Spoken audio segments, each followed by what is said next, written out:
344, hoy temprano, a las 9 de la mañana.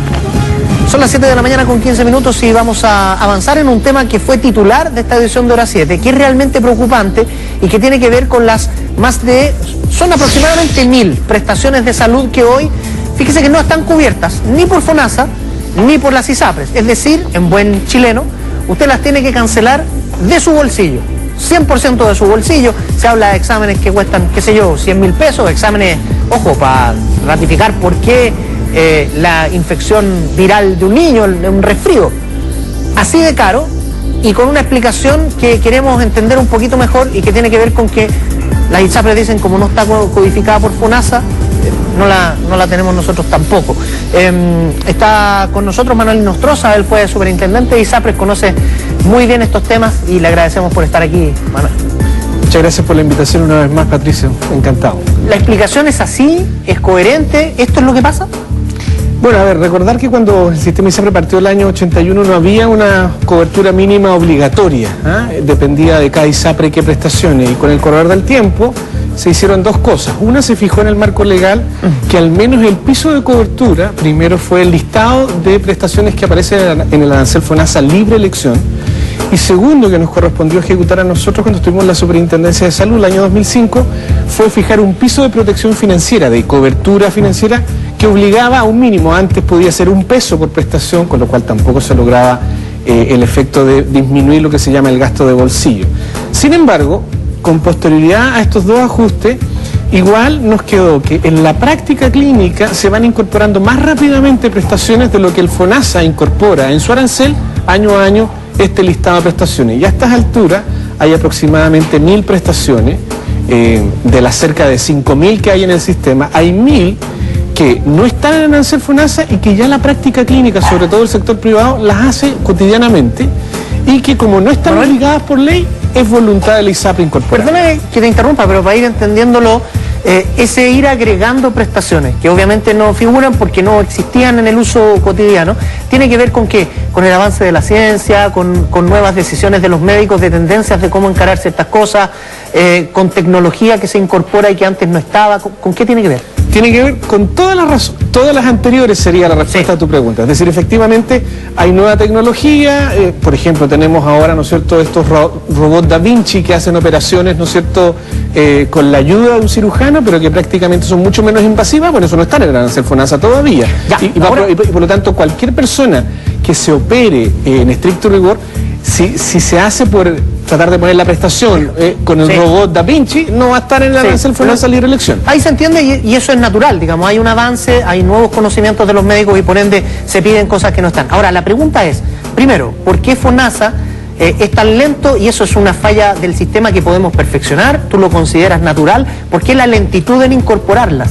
A ver, porque FONASA tiene una restricción que es una restricción de gasto fiscal. Si FONASA pone algo en el arancel libre elección, porque FONASA tiene dos aranceles, el institucional, que es el donde le paga las prestaciones a los hospitales públicos, a los consultores de atención primaria.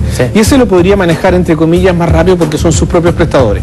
Sin embargo, como tiene el arancel libre elección, que es en el arancel que yo le pago a una clínica, a un centro privado ambulatorio, por los bonos de libre elección que los mismos beneficiarios de FONASA compran, ahí FONASA se retaca un poco en términos de no incluir tantas prestaciones, porque si no va a tener que gastar. No, tiene que generar más plata para cubrir prestaciones que no estaban a hacer FONASA. Entonces, la solución que se ha ocupado en el mundo moderno hoy día, los países más desarrollados, y que en mi opinión nosotros como Universidad Andrés Bello hemos tratado de promover, es que se instale en Chile lo que se llama un Instituto Nacional de Excelencia Clínica. Es la experiencia de Inglaterra, la experiencia de Obama en su reforma lo acaba de incluir, a pesar de que le tienen parado en el presupuesto la implementación de la reforma los republicanos, pero ¿qué incluye esto? Que este instituto autónomo define, independientemente de los organismos financieros públicos o privados, en este caso FONASA y ISAPRE, cuáles son las prestaciones clínicas que deberían ser incorporadas en el plan de salud.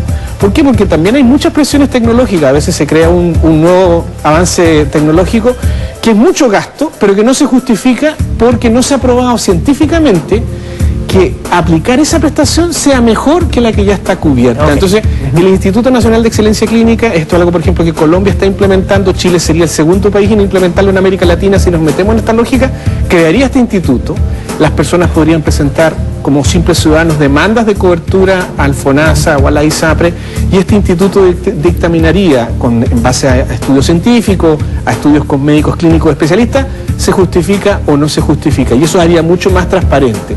Y lo segundo que se puede hacer es que recurrir a la superintendencia, porque nosotros en la ley del 2005 le dimos a la superintendencia la facultad de homologar prestaciones.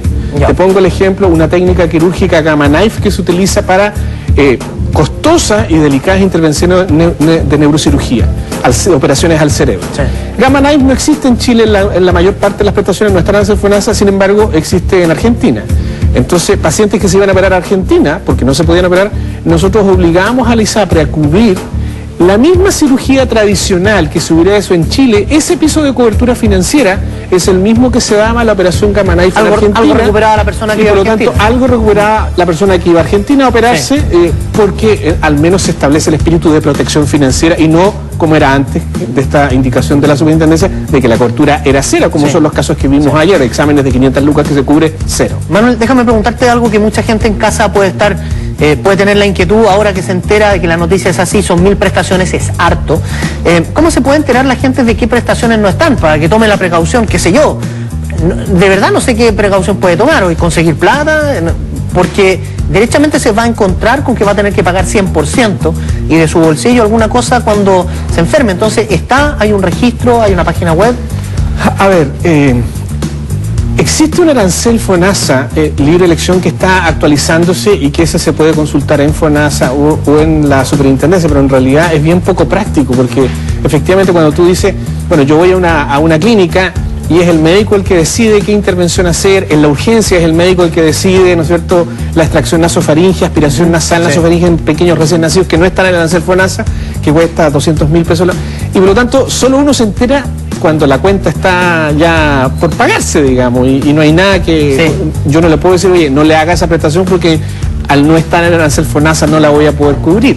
Entonces, en realidad esto es algo que tiene que hacer la superintendencia ex ante. Ha habido una discusión lata aquí de crear lo que se llama un comparador electrónico de prestaciones, que lo único que lo puede hacer la superintendencia. La no tenía facultades legales antes, ahora las tiene por la nueva ley de derechos y deberes, y es la superintendencia la que debería crear en línea, un arancel con todas las prestaciones que están cubiertas, cosa que cuando uno por lo menos hace una operación quirúrgica electiva, la urgencia, lo complicado es que es así nomás, sí. Uno sepa efectivamente ex antes qué tipo de prestaciones me cubre o no, para por último reclamar a la superintendencia o hacer gestiones con la ISAPRE, porque la ISAPRE, como te digo, no tienen facultad legal, pero de las 1000 aproximadamente 100 ya las cubren, el estudio que hicimos en la superintendencia en el año 2009, y cerca de 300 adicionales, distintas ISAPRE las cubren algunas y otras no. Insisto, yo creo que esto se resolvería con la creación de un Instituto Nacional de Excelencia Clínica, que es la práctica internacional, y que sea esa institución lo que diga qué es lo que se cubre o no. Incluso puede que algunas prestaciones que hoy día estamos cubriendo, que ya no se justifican porque la medicina ha demostrado que son ineficaces y que estamos gastando plata en algo que no le agrega valor al tratamiento clínico de los pacientes, pudiesen salir y eso pudiese permitir la entrada. Y en el intertanto, pedirle a FONASA que haga un proceso que es el que tiene, el único que tiene la sartén por el mango hoy es FONASA, porque todos los años FONASA define cuál es el listado de aranceles. ¿Pero para hacer qué? Para incluir nuevas prestaciones. Okay. Manuel Nostroza, muchísimas gracias por venir y explicarnos clarito lo que está pasando con esas prestaciones. No, gracias a usted, Patricia. Que esté muy bien. Que estén bien. Y nosotros le invitamos a usted a salir de casa y quedar bien informado con esta síntesis noticiosa.